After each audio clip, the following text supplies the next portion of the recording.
Olá, sejam bem-vindos a mais um vídeo do nosso canal Cenas e Sonhos. O meu nome é Adriele e o vídeo de hoje é sobre um filme surreal, muito diferente aí de tudo que eu já vi no cinema. Pobres Criaturas tá dando o que falar. Então, bora começar, roda a vinheta.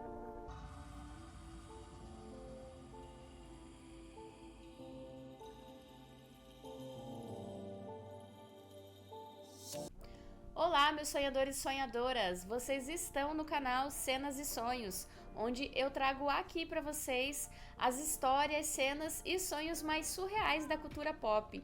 E se você gosta dessa temática, então se inscreva no canal, deixe aquele like surreal e também deixe ideias e sugestões aí para que a gente consiga também crescer aqui nessa plataforma. Então sempre deixe aqui algum comentário, algum emoji, deixe aí alguma coisa nos comentários aqui embaixo.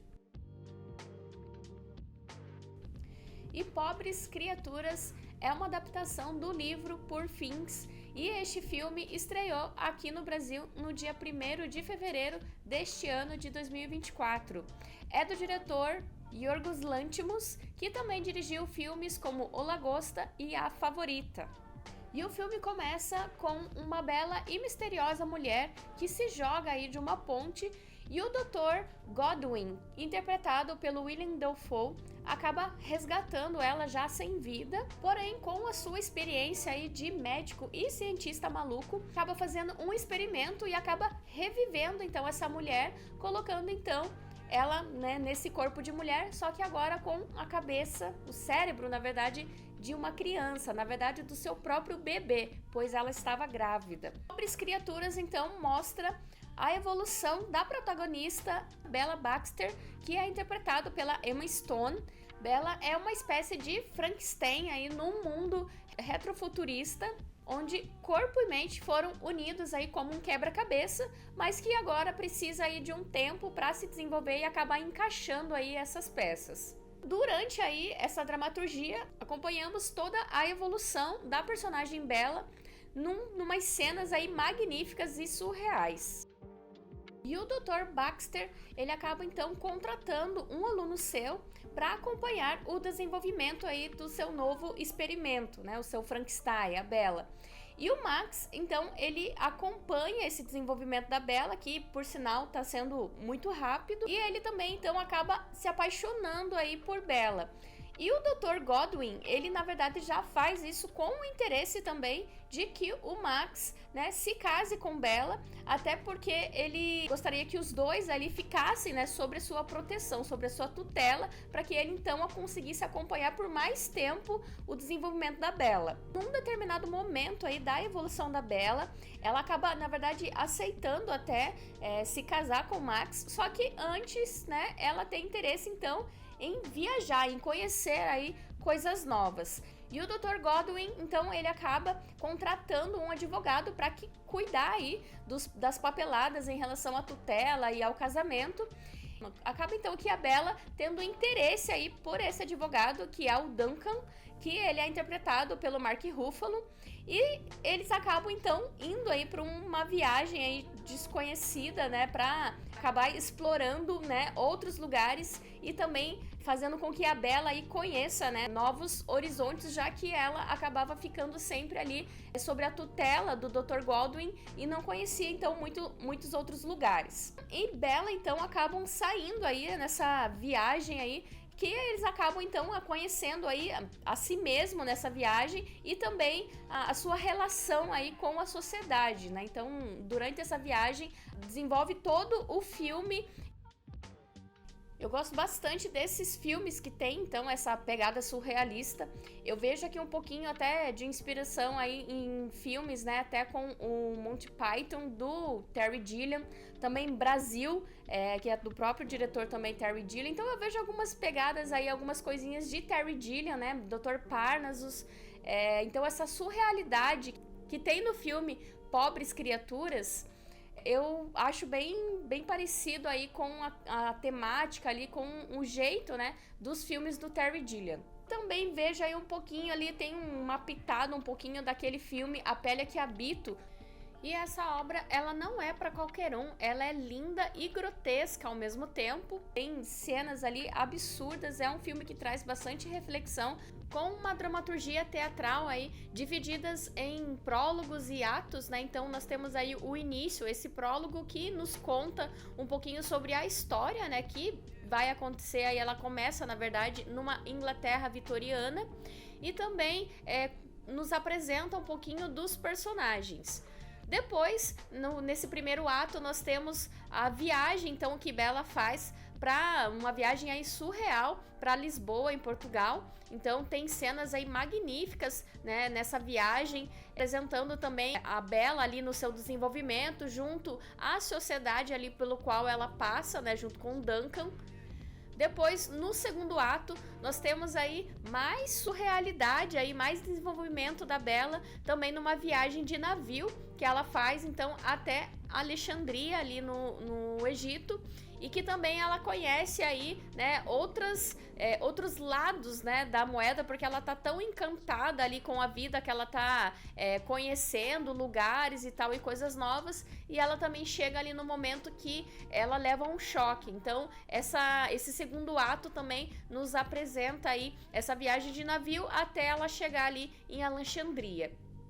E o terceiro ato, nós temos então o desenvolvimento da Bella ali em Londres, né? Ela acaba tendo ali uns arranca-rabo ali com o Duncan, né? Eles acabam se afastando um pouquinho, ele acaba enlouquecendo até nesse momento que eles passam ali em Londres. E Bella também conhece, então, né, outras formas ali de viver, né? Já que ela estava tão dependente ali do Duncan, então em Londres ela tem um outro momento. E essas passagens, né, de um ato para o outro ali, que é como então essas viagens que ela vai fazendo no decorrer do filme, são assim separadas, na verdade são marcadas, né, bem certinhos esses atos, numa imagem ali muito surreal, como se fosse realmente os sonhos da Bella. Então, são partes ali, são cenas muito bonitas, assim, de você acompanhar, né, como se fosse realmente uma verdadeira obra de arte ali em movimento. Então, é bem bacana essas passagens ali que ocorrem, que são também muito ligadas ali ao inconsciente da Bella, né, muito ligado a esse momento, então, do inconsciente da personagem. E Pobres Criaturas, então, tá dando o que falar aí por conta dos diferentes pontos de vista a respeito desse filme e também dos diferentes temas, né, que traz aí sobre a nossa realidade, né, a nossa sociedade. Então, dependendo aí do seu ponto de vista, você pode, então, amar Pobres Criaturas ou também você pode odiar, né, que é o que a gente tá vendo aí sobre as críticas a respeito desse filme, né? É uma questão aí de 8 ou 80, né? Ou ama ou odeia. E eu já vou deixando então a minha opinião, que na verdade eu gostei bastante desse filme, gostei bastante por causa da estética surrealista e também dessas reflexões ambíguas aí, que eu acho que tem muita coisa de ambiguidade desse filme. Temas como livre-arbítrio, sexualidade, evolução, questões de ética médica e também social, liberdade feminina, abuso de incapaz, igualdade e também questões ali de certo e errado, entre outros temas aí que a gente pode parar e refletir um pouquinho essas questões aí que tem a ver então com a nossa realidade também. Então, esses temas, eles são ali abordados de forma subjetiva no filme, ou não, né? Isso depende também, então, da sua interpretação. E Pobres Criaturas tem bastante cenas de sexo explícito, né? Por isso, até a questão da classificação da faixa etária desse filme, né? Ser 18 anos. Então, traz ali várias questões a respeito da liberdade feminina, né, fazendo até uma menção, não uma menção, mas uma reflexão, na verdade, como vi por aí várias críticas, né, falando da questão do feminismo, então, dessa liberdade feminina. E por um outro lado, né, se nós formos então levar em consideração o que realmente aconteceu no filme, né, seria até uma questão então de abuso de incapaz, já que a gente não pode então deixar de refletir de que a Bella, né, ela tem ali o corpo de mulher, mas ela tem a mente de uma criança, né? Então são questões ali bem ambíguas ali, que até numa linha temporal do filme não deixa muito claro, né, se passou ali, sei lá, 1 ano, 2 anos ou mais tempo, né? Então, eu até fico meio na dúvida a respeito dessa questão do tempo, né, da linha temporal desse filme em relação a essa evolução da Bella. O filme mostra, então, ela no início ali aprendendo, né, essa evolução ali nessa fase da criança.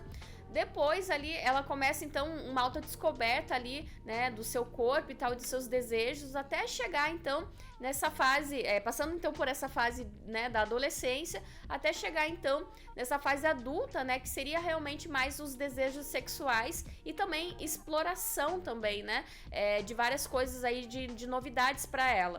Então eu vejo essa passagem né, que acontece no filme, mas que também não deixa muito claro. Então a gente tem aí algumas reflexões divergentes a respeito dessa questão, né? Se passou muito tempo ou não. E se realmente se passou aí um tempo e a Bella, ela tá nesse momento, então, da fase adulta, né? A gente também não pode, então, deixar de considerar essa questão dos distúrbios, né? Então, por mais que ela esteja ali naquele corpo de mulher e que ela passou por uma evolução, né? A gente vê ali a questão dos distúrbios dela, né?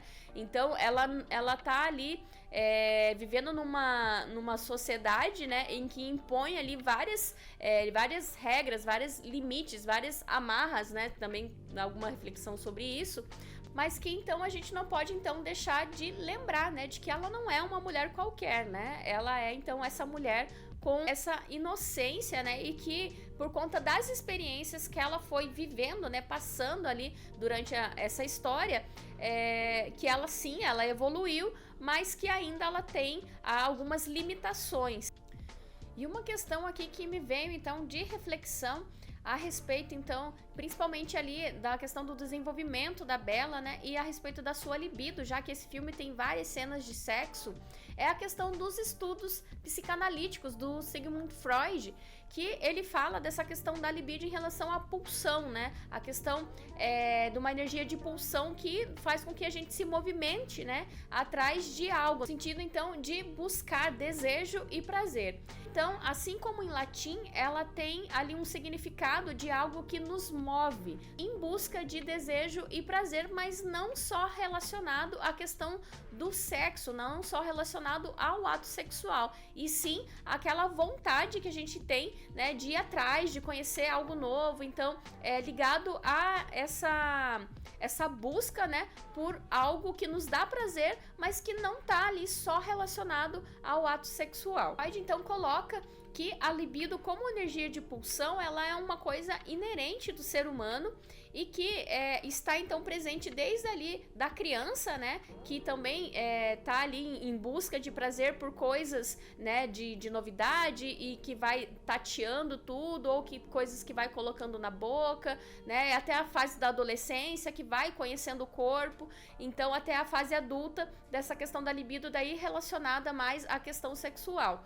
E eu vejo isso bastante, né, em relação a esse desenvolvimento então da Bella, já que ela tem também essa questão da mente de criança em desenvolvimento. Então ali tudo que ela faz e que ela tem contato, né, com o mundo externo e que aquilo dá prazer para ela, né, quando ela tá lá com o Duncan, que eles passam por Lisboa, né, ela então sempre vai acabar procurando ele para esse ato sexual, mas na verdade a energia de pulsão dela já aconteceu por algo que ela viu lá fora, né, mas que acaba desencadeando então nesse ato sexual. Então são reflexões ali que no filme acabou me lembrando então desses estudos aí do Freud, né, que faz então essa relação aí de libido e energia de pulsão.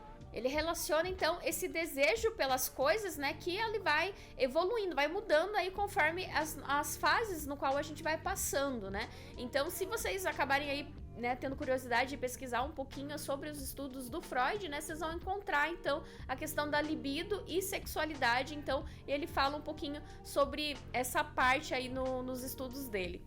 Então Bella ali apresenta desde o início do filme, né, essa pulsão aí por coisas novas, passando então por várias etapas ali da evolução dela, e que também chega então a questão de buscar aí conhecimento e vivências e experiências, né? Então ela sempre tá em busca ali de entendimento, né? E também que isso também acaba então fazendo parte ali da evolução dela, né? E que a gente acompanha isso durante o filme.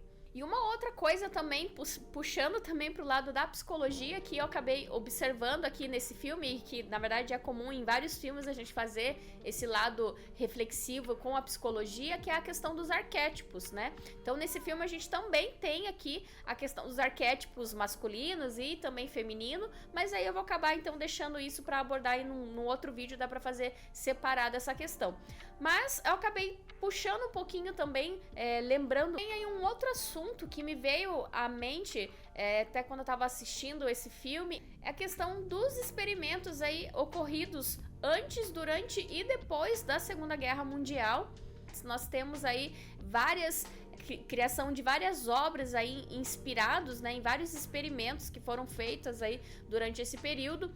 E que pode ser também uma romantização ou também pode ser uma questão de denúncia aí, em formas de metáforas, né? Que inclusive aqui em Pobres Criaturas, né, ele é todo metafórico. Então, se a gente pegar para analisar aí as metáforas desse filme, né, com certeza tem inúmeras aí pra gente refletir sobre. Então, pegando dessa premissa aí, a reflexão que me veio aqui um pouquinho é a questão, né, do experimento, então, do Dr. Godwin com a Bella lá no início do filme, né, com a questão aí do projeto, né, o MK Ultra, que foi um projeto da CIA, experimentos aí de controle mental, e que eu vejo, então, algumas coisas ali refletidas aqui nesse filme. Então, eles acabavam provocando vários traumas aí no paciente, reduzindo o paciente a um estado psicológico infantil e aproveitando então essa vulnerabilidade para então uma reprogramação e suposta evolução da humanidade, a evolução das espécies.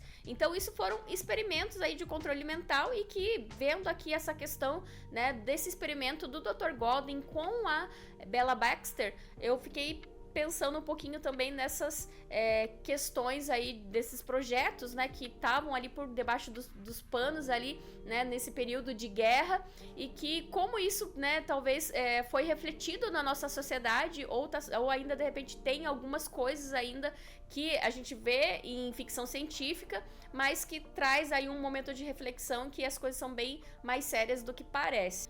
Então, desses experimentos aí saíram vários cientistas, e que esses profissionais aí eram obrigados ou não, né, a fazerem tudo isso, e que acabou então culminando aí em várias tecnologias e várias coisas que nós temos aí de evolução, né, até hoje. Tanto na medicina, ciência aí, em forma geral, que nós utilizamos aí até hoje aqui na nossa sociedade. Então, esses experimentos aí me remeteu, né, ao Dr. Godwin Baxter, então, ao que ele faz aí com a Bella, né, durante esse filme, né, esse experimento, esse Frankenstein, então, que ele cria aí para observar, né, como ela evolui. Sobre a questão dos gostos da Bella, né, de coisas que ela gostava e coisas que ela fazia antes, né, dela acabar se suicidando lá na ponte. Então, a questão do gosto dela por sardinha, né, e a questão também do... Era sardinha, amor? Não lembro. É peixe? Acho que é sardinha. O gosto dela por peixe ou por sardinha, não lembro agora ao certo. E a questão também a questão da criança, né, que ela se irrita muito, né, quando ela ouve, né, o choro de uma criança, que isso tem a ver então com a questão também, né, dela estar grávida e acabar se matando. Mas no finalzinho lá do filme a gente vê uma menção a respeito de como ela tratava, né, o seu bebê, que ela chamava de monstro. Então tem algumas coisas nesse sentido, assim, de que ela tem algumas coisas nesse sentido de que ela gostava ou não gostava, né, antes lá do momento antes dela se matar, e agora nessa nova vida que ela tá levando, né, tem uma relação ali de aversão a algumas coisas, né, como se fosse então essa memória que ela carrega. Esse filme, ele é uma grande experiência visual, histórica e também auditiva. fazendo referências aí à questão do cinema preto e branco, né? As obras aí cinematográficas, né, bem teatrais aí do Georges Méliès, que tem lá uma questão, né, do ilusionismo. Então, as cenas de preto e branco no início do filme me remete bastante a esse início do cinema. Cenas que também lembram a questão do cinema expressionismo alemão, né? O preto e branco, aquele gótico, um terror, né? Então a questão até do Frankenstein, né? Faz parte ali do expressionismo, no período do expressionismo alemão. Então, cenas que remetem muito a esse estilo, né, cinematográfico. Fotografias, então, absurdas, né? A fotografia desse filme é muito linda, né? Então, a fotografia remete muito a obras surrealistas, inclusive até do Hieronymus Bosch ali, que era um período renascentista, que são obras bem loucas, assim, né? Absurdas, bem bizarras. Então, esse filme também é uma grande obra de arte surrealista. Sonoplastia desconcertante e também desafinada, como se tivesse ali uma criança, né, experimentando um instrumento, ou um adulto ali também. E faço também aqui uma reflexão a respeito, né, das fases, então, em qual a Bela vai passando essa evolução, né, que nós acompanhamos aqui. Com as nossas próprias fases aí da nossa vida, né? Que nós vamos passando e conhecendo coisas e tal, e coisas que a gente não entende muito bem, coisas que nos agrada, ou coisas que a gente acha que tá ali nos amarrando, né? De evoluir e de experimentar coisas que não podemos, porque a sociedade nos impõe que não pode ser assim. Então, tem várias reflexões aí que eu faço, né? Em relação a essas cenas do filme, e também a questão principalmente um momento ali bem bacana, também logo já mais pro final do filme, né, que ela não entende ali o que aconteceu ao certo, por que ela quis se matar, né, então ela acaba voltando lá, voltando pro início ali dessa vida que ela tinha antes, né, para entender o que aconteceu, o que rolou ali. Então eu faço também essas reflexões, né, às vezes a gente na nossa memória tentando voltar ali um momento atrás, né, para entender esse nosso presente e coisas também, né, que podem acontecer no nosso futuro, né. Então fico várias reflexões ali a respeito das cenas desse filme com a nossa própria vida. Outra coisa seria também a respeito, né, da infantilidade, né, e imaturidade da Bela, né, ao escolher algumas coisas, né, fazer essas escolhas. E aí eu penso também a respeito das nossas escolhas, né, as nossas responsabilidades aqui, né, em sociedade, e as nossas responsabilidades individual. Então, no filme, né, a Bela, ela é uma criança, né, em desenvolvimento, então ela faz algumas escolhas ali sem pensar. E aí, se a gente for trazer isso para nossa realidade, né, traz ali uma questão de irresponsabilidade, de imaturidade. Então, todo o ser humano hoje em dia, a gente tá observando ali questões então de liberdade, que às vezes parece ser lindo, maravilhoso, né, a questão da liberdade e tal, mas que se a gente seguir fazendo aí tudo que a gente quer, né, as coisas não vão funcionar tão bem assim. Então tem uma questão de responsabilidade, né, que a gente tem que parar e pensar um pouquinho, né, e não sermos imaturos, né. Então a questão da Bela em relação a isso, eu penso que é uma reflexão muito mais profunda em relação a nós e à sociedade em que vivemos, né? É claro que tem muitas coisas que nos prendem, né? Muitas coisas que nos controlam, mas que também servem para manter ali um equilíbrio, né? Então, Pobres Criaturas aí tem cenas absurdas, cenas surreais, cenas bem desconfortantes, mas eu achei o filme muito interessante, eu gostei bastante, né, até, como eu falei aqui, eu gosto bastante dessa temática surrealista, então, a fotografia é muito bonita, o figurino, né, parar um pouquinho e analisar os pontos, né, que esse filme nos traz aqui de reflexão, negativos, positivos e tal, depende, né, da sua interpretação a respeito desse filme. Então eu acho que ele me fez refletir coisas além desse filme, né, então coisas que eu fui dando uma pesquisada e tal. Eu acabei não lendo o livro no qual ele foi adaptado, mas mesmo a obra cinematográfica, ela já é de grande valia ali em relação a tudo que nos é apresentado. Então esse vídeo é para falar então um pouquinho a respeito de Pobres Criaturas. Eu tive a oportunidade de ver no cinema esse filme e realmente valeu muito a pena. Tenho certeza que a experiência de assistir em casa não vai ser a mesma por conta aí dessa fotografia, dessa grandiosidade que é as imagens. E se você chegou até aqui, é porque você gostou desse vídeo, então deixe aqui aquele like surreal. Também se inscreva no canal e, claro, comente aqui embaixo, deixe aqui sugestões e também sobre o que você achou desse vídeo, o que você achou. E deixa aqui embaixo também, né? Pode ser um emoji, pode ser uma palavra-chave, né? Deixa aí qualquer coisa aqui para nos ajudar também a crescer aqui nessa plataforma. Então, não deixe de se inscrever, não deixe de comentar, dá o like nesse vídeo. Um beijo surreal e até a próxima!